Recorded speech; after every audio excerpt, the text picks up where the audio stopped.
जब से ऐतिहासिक फिल्म पद्मावती बनी है तब से राजस्थान के इतिहास को लेकर लोगों में काफ़ी दिलचस्पी जाग उठी है। ये तो हम सभी जानते हैं कि राजस्थान के बहुत से पुराने किले ऐसे हैं जिनका इतिहास आज भी लोगों के जहन में कई सारे सवाल खड़े कर देता है।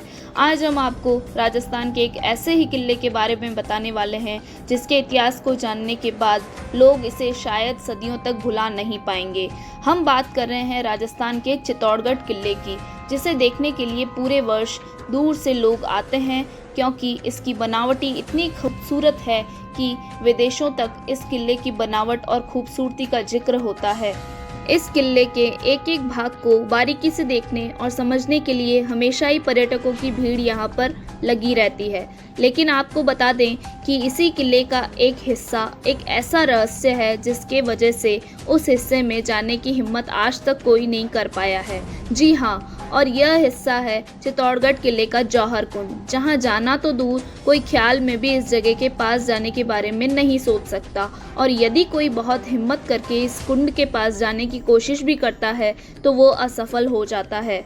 इतिहासकारों के मुताबिक इस जौहर कुंड को हॉन्टेड यानी कि भूतिया नकारात्मक शक्तियों से युक्त माना गया है, जिसके पीछे एक बड़ी कहानी है जो कि प्यार, दुश्मनी और एक बड़े बलिदान को बयां करती है। चित्तौड़गढ़ का किला जो अपनी खूबसूरती और भव्यता के लिए तो जाना ही जाता है, साथ ही यह शहर रानी पद्मिनी के बलिदान से भी जाना जाता है। रानी पद्मिनी जो कि खूबसूरती का मलिका थी और शायद ही संपूर्ण इतिहास में इतनी खूबसूरत कोई और होगी, लेकिन इनकी यही खूबसूरती इनके लिए एक त्याग का कारण बन जाएगा, ये किसी को कहाँ पता था। और यही वजह थी कि रानी पद्मिनी की खूबसूरती उनकी दुश्मन बनी और तब चित्तौड़गढ़ के इतिहास के पन्नों में जुड़ा एक काला पन्ना। राजा गंधर्व सेन और रानी चंपावती की बेटी रानी पद्मिनी जो कि चित्तौड़ की रानी थी, वे थी बचपन से ही उनके माथे के तेज और खूबसूरती के चर्चे हर तरफ होते थे। बड़े होने पर जब विवाह का समय आया तो अपनी सुंदर सुशील पुत्री के लिए राजा ने स्वयंवर का प्रबंध किया, जिसके बाद पद्मिनी का विवाह राजा रतन सिंह के साथ हो गया। राजा रतन सिंह काफ़ी शूरवीर योद्धा थे, उनकी पहले से ही 14 रानियां थीं।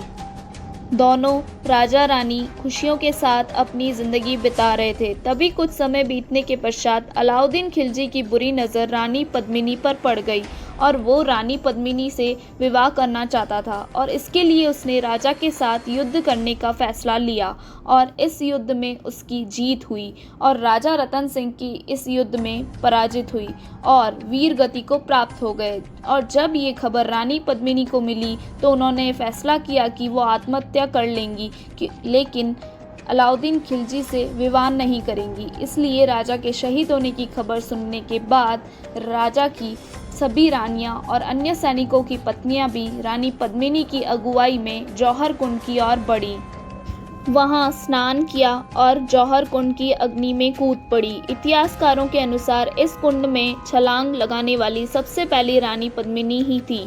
उनके बाद एक एक करके राजा की सभी रानियों और शहीद सैनिकों की पत्नियों ने भी जौहर कुंड में कूदकर अपनी जान दे दी।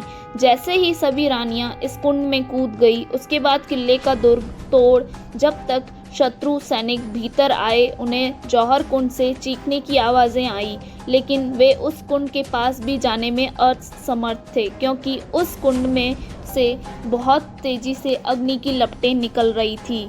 रानी पद्मिनी के इस बलिदान के बाद से ही राजस्थान में जौहर प्रथा काफ़ी प्रचलित हुई, जो कि ठीक सती प्रथा की तरह ही थी, लेकिन इसका प्रयोग तब किया जाता था जब कोई राजा अपने शत्रु से युद्ध में शहीद हो जाए और अपनी आन बान एवं सम्मान को बचाने के लिए महल की स्त्रियां कुंड की अग्नि में खुद को न्यौछावर कर देती थी।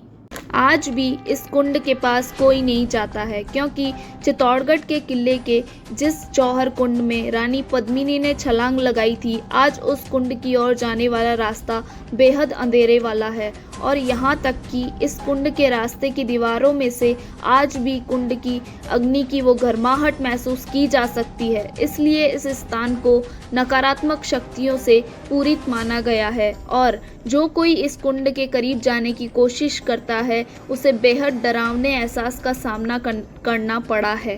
तो दोस्तों जानकारी पसंद आई हो तो सपोर्ट कीजिए और चैनल को लाइक और सब्सक्राइब ज़रूर कर देना। Thank you.